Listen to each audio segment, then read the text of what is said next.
It's March 4th today, and it's been 5 years since we did that original fig cutting video where we got 100% success rate, and I'd like to try and duplicate it. We've got some figs here, probably 6 different types of cuttings, and I want to get these things to root, and I want to know beyond the shadow of a doubt that they're going to root, because I've got some very special fig cuttings inside this glass of water. So let's get after it. Let's try to do our best fig propagation method again that we've had so far here on this property, and see if we can get these things to root. So once again, we're going to have all these set inside of a plastic tote. I'm going to use these bigger cups here that last time I think I used the small little Dixie cups. This time they're going to be these big, I think they're 20-ounce cups, 24-ounce cups, something like that. But I want to show you, I do have holes cut in the bottom because that was a question I got a lot in the last video. So I just take scissors and I snip a little bit off of the corners on the bottom of each side. We've got 12 cuttings that we're going to stick here. So I've got 12 cups. And what we're going to do is fill all of these up with my rooting medium. And then we're going to fill in between these cups with the same rooting medium just to help retain moisture, because all of this, just like before, is going to go on top of a heating mat. All right, so we're using the freshest bark that I've got here because I don't want to introduce any more pathogens than necessary to this little setup. Now we're going to line these out so that they're evenly spaced throughout here. And we're going to fill in all around these cups with bark.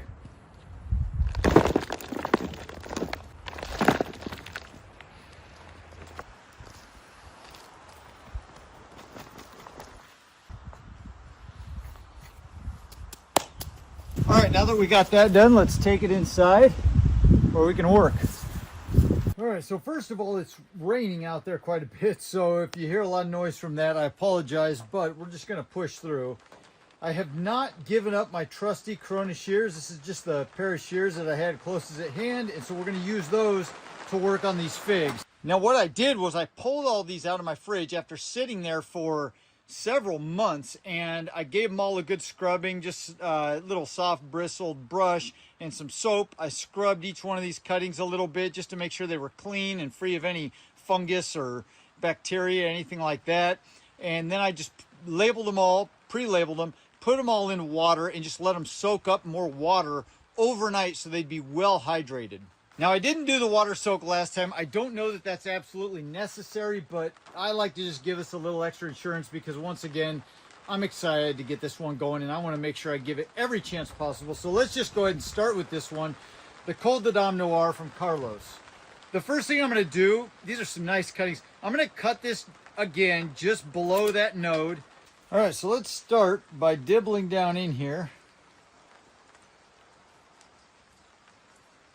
And I've got my 2 Col de Dame Noir cuttings. And what we're going to dip into for rooting hormone is Clonex, because that's just what I've got handy right now. This is great stuff. I like it. I like it for softwood cuttings, actually. So typically I would use my Hormidin 3 for this, but right now this is just what I've got. And I'm going to dip it right in there. I know a lot of people cringe at that, but I've been doing this 20 years and I've never had a problem with contamination, which is what everybody worries about. We're going to stick those down in there a little ways. And we always want to label. I'm meticulous about labeling. I don't ever want to mix up what I've got. And I recommend you also be meticulous about labeling. All right, now I'm just going to move down the row here and we'll get the rest of these stuck.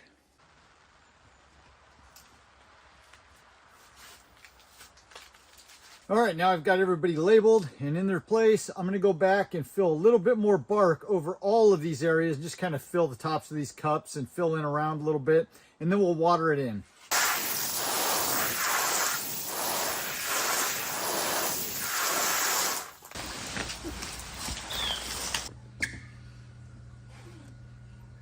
All right, so there it is, all nestled in this little bed for the rest of the winter here. So I've got all of this sitting on a heat mat here, as you can see, This heat mat has two settings. I can't even remember the wattage on it now, but the main objective is to keep the medium, or the rooting medium that these cuttings are sitting in, roughly 10 degrees warmer than the ambient air around the top. We're not going to cover our cuttings because we don't want to encourage buds to start opening. We want to get roots before we get top growth. So that's why we've got the bottom heat. I typically only do this with hardwood cuttings, not softwood cuttings in the summer. I just do this with hardwood cuttings in the winter. I put them on bottom heat. We encourage the root growth before the tops start breaking and opening up. In doing that, I've had very good success rooting hardwood cuttings and then having them survive and continue to grow on into healthy plants. Now, I just showed a short little clip of watering these prior to bringing them in here, but I want you to know I saturated this whole tub. And if you can see here, hopefully the camera will pick it up, there's quite a bit of water that's gone down to the bottom there in the bottom of this tub. And I'm okay with that. I actually want that because one, the bark was a little bit dry. It's gonna absorb a lot of water. And two, we're gonna lose moisture from the top, but this is just gonna continually replenish as this moisture is lost from the top. The reason we're gonna lose a lot of moisture is because we've got it on bottom heat. So we're gonna have to keep an eye on this little guy. You can't just set it and forget it. It pretty much not gonna have to do a whole lot with this. I'll just come by probably once a day in the beginning just to look at them, but typically I probably only check on them once a week, just make sure nothing's dried out, everything's looking good. I might come by with a water bottle for spritzing, and if I see any of this bark on top start to dry out at all, I'll just spritz the tops real good because I want to keep all that moist. I'd like to keep these cuttings moist. In fact, I might come out daily here just in the beginning, first week or so, and just spritz these things because I want to keep all this moist. Everything on top, I want to keep the cuttings moist. I want to make sure everything is staying moist in there so it doesn't dry out. I don't like wrapping my cuttings because I feel like it encourages rot. I know a lot of people do, probably works great for them, but I typically don't like to wrap my cuttings. I like to leave them exposed to air and just let things happen naturally. And then when they start rooting on bottom, and then we expose them to a little more warmth and sun on the top, they're gonna start shooting off with new growth. So here we go. Today is March 4th. I'm excited to see what happens here. By the way, if you guys are looking for this heating mat, I think I've got links down in the description to it. I believe this brand is called Cozy Products. You can find it on Amazon. Like I said, there'll be a link down below. Otherwise, we'll come back when something's happened. You know I'm gonna show you the goods. All right, so it's been 2 weeks and 2 days since we started this little fig propagation project. Let's take a look at where these things are at right now, but we're in a dark corner of the garage, so I think I'll grab this little tote and pull it out to the center where we've got some better lighting. All right, so like I said, it's been 2 weeks and 2 days. It was March 4th, today is the 20th. So I just came out here to look through these, and I will tell you to start, I did not spray these with water at all. I have not moistened anything. And as you can see in the bottom of this tote, the water is almost completely dried up down here.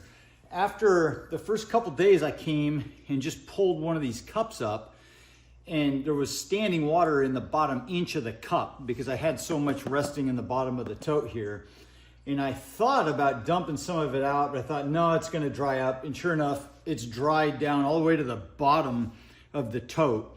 And I'm glad I didn't get rid of it, but I was just looking through all of these and was shocked after just a little over a couple weeks here to see what I saw. Let's see which one it was. I think it was this Calderona here.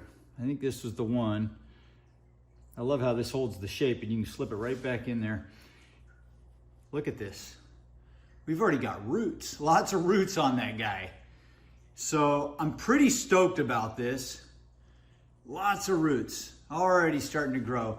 And there's a couple more that have roots throughout here, but not all of them, just a couple. And the other ones just have tiny little roots going to the edge. I'm sure all of them are starting to root, but we'll see what happens as time goes by. One thing I want to do though is show you what temperature we've got going on. All right, so first of all, I've got my little thermometer here, and we're gonna just hit the top of this and see where we're at. 58 degrees, 58 58 degrees right along the top there. And the top of this cup, we'll say it's 55 degrees. Now, it's 53 degrees in this garage right now, and it's not heated. It just, for some crazy reason, it maintains 53 degrees, whether it's 20 degrees outside or, well, we'll see what the summer does, but it stays cooler in the summertime. So kind of cool that it stays so consistent, but let's actually get out to the middle there. 62 in the middle, and that one felt kind of hot, that Calderona right there. But let's pull this out now because I've had this bottom heat on it. So we're talking like 60, 57, 60 degrees on the top of that cup. And then in between 62, out at the edge, 56, 57. Let's look down in the bottom where all that heat is from that heat mat. I think it's gonna be warmer than I originally thought. Holy buckets! I didn't realize I had it so hot. I told you guys 10 degrees warmer than the ambient air, and I've got these things up around 100 degrees. They are 40 degrees hotter down there in the bottom. Holy cow, that is nuts.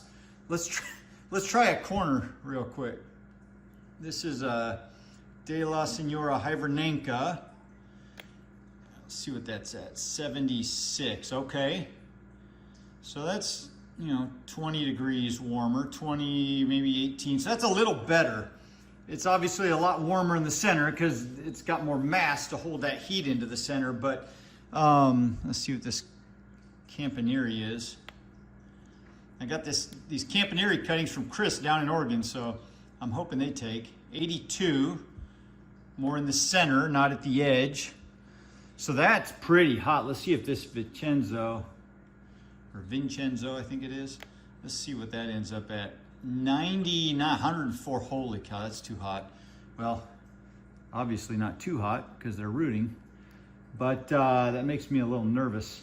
What I might do is move some things around in here to get the warmer heats over here. Or actually, what I might do is put some wood dowels on top of that mat and set this on top of that so it's not heating so much. That's hotter than I wanted. But the one thing that you guys can take note of is none of the tops are opening. They're green, but they're not opening. And I don't have anything covered because I want the tops to stay cooler because I don't want new growth to start on these before the roots form. I want those roots in there solid so that they can support the top growth. We don't want the top growth coming and then fizzling out. All right, so let's head back over here real quick.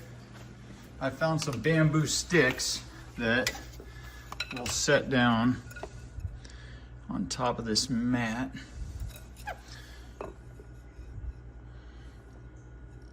Just like that. There we go.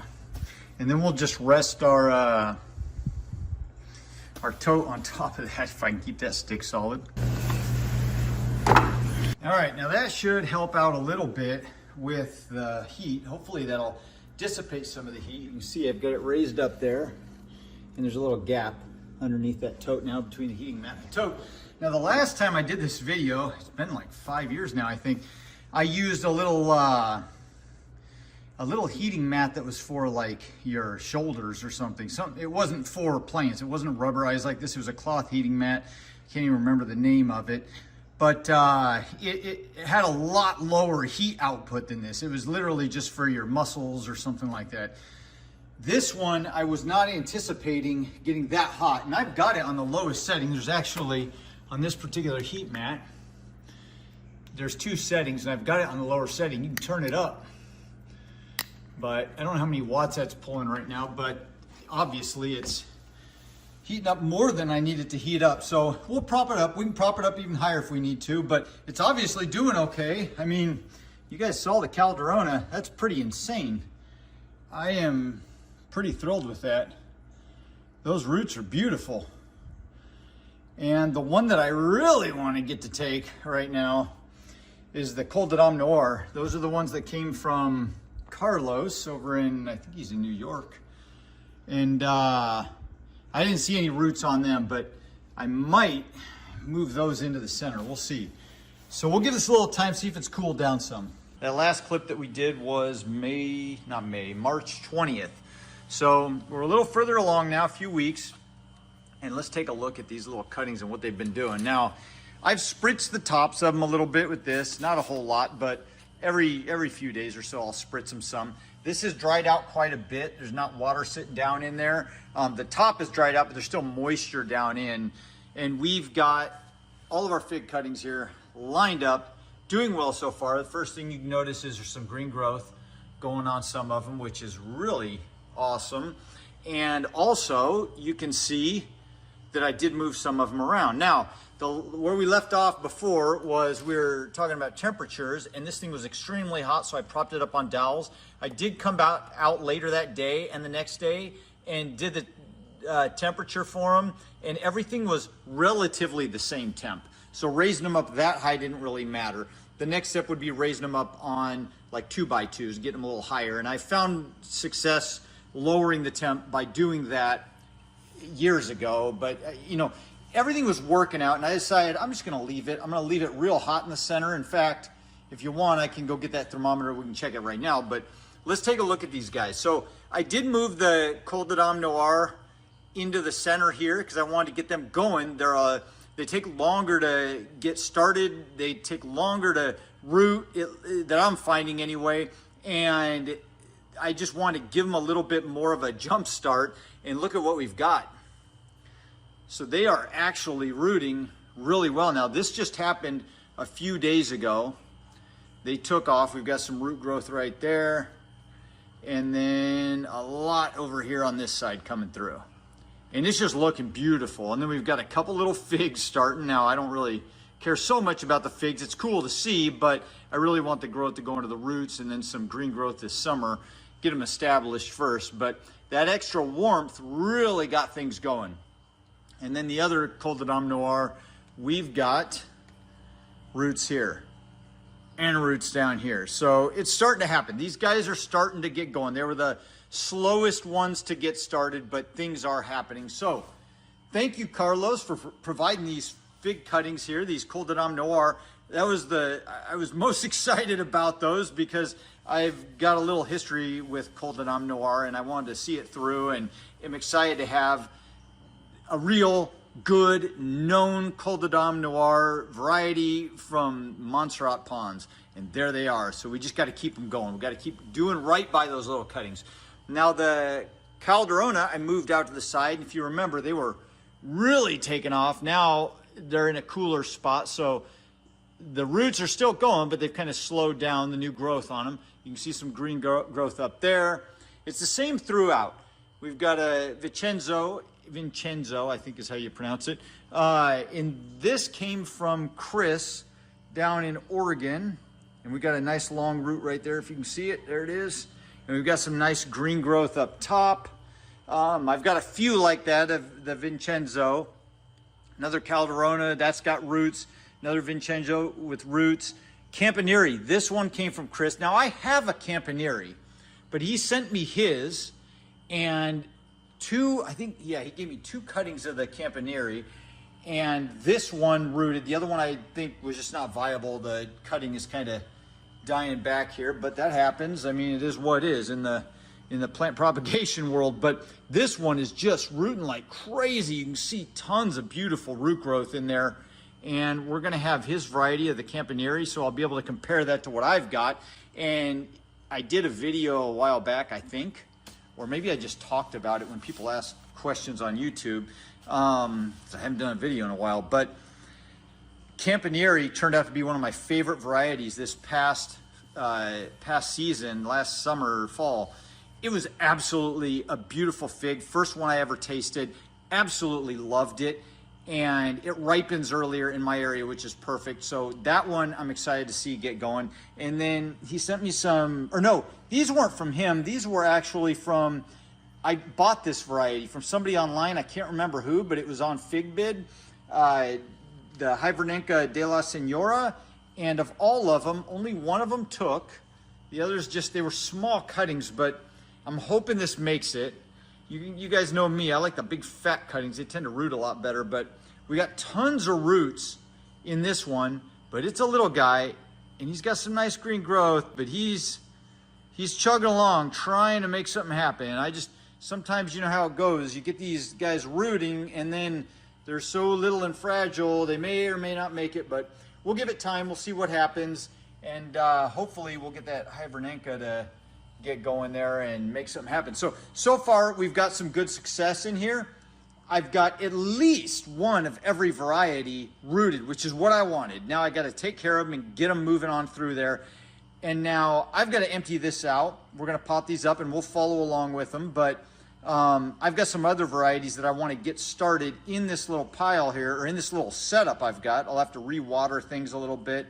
But we're going to put some I-258 in here. And I think I'm going to slide some other cuttings that I started inside for my own plants in here as well. All right, for those of you who want to see the temperatures, I've got my thermometer here again, and we'll go ahead and just test this first of all and see where we're at. So here's the top of the soil, 64 degrees, and I think it's 50. When I looked at the temperature this morning, it was 53 degrees in here this morning, possibly 50. Actually, it was 58. The temperature's been climbing in this garage since the spring's been coming on, and we were at 58 degrees this morning in this garage. It holds pretty steady in the 50s. So we're 63 right there. In the middle, we're 62, 63. And then let's pull one of these guys up, 'cause it's pretty warm down in there. We'll see where we're at. 103. So it didn't, I think it was 110 before. Well, down at the bottom of the cup, there we are. That's really up there.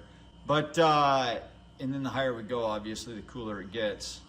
Which, this is where you want the heat, down at the bottom. You want them roots coaxed into it. And then the actual cutting itself is only at 59. So right around the temp it is inside the garage.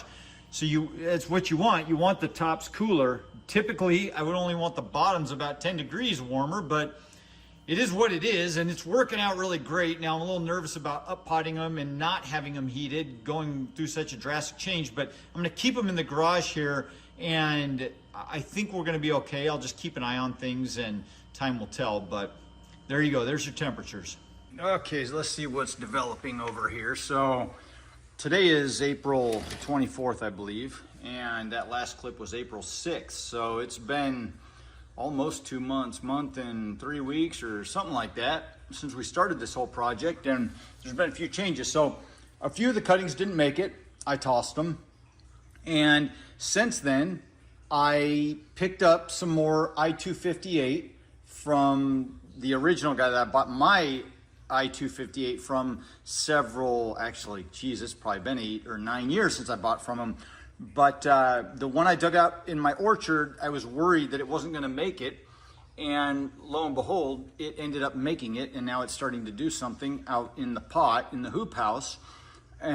So I've still got my original. And now I've got all these guys rooting. So I'll show you real quick. This just started. So we've got a little bit of rooting going on. Now I stuck these just like 3 weeks ago. So they rooted quick.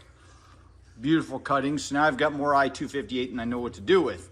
I've got more than this too. I was trying another experiment where I just had them in a 70-degree room under grow lights right from the beginning, and they're doing well too. So I don't know what I'm going to do with all these I-258, but everything seems to be doing real well in that direction. As far as the rest of them, 2 Calderona, they started taking off. We got roots, and then I don't know if you can see them. And then they died back. Just things happen. And then the one I'm most excited about, though, the Col de Dame Noir, both of them rooted and are still going strong. So thank you, Carlos. We're still kicking butt here with the Col de Dame Noir. And that's the Pons variety. He said, this is the true Pons variety, Mike, and that's the one you need. And so that's the one he sent me.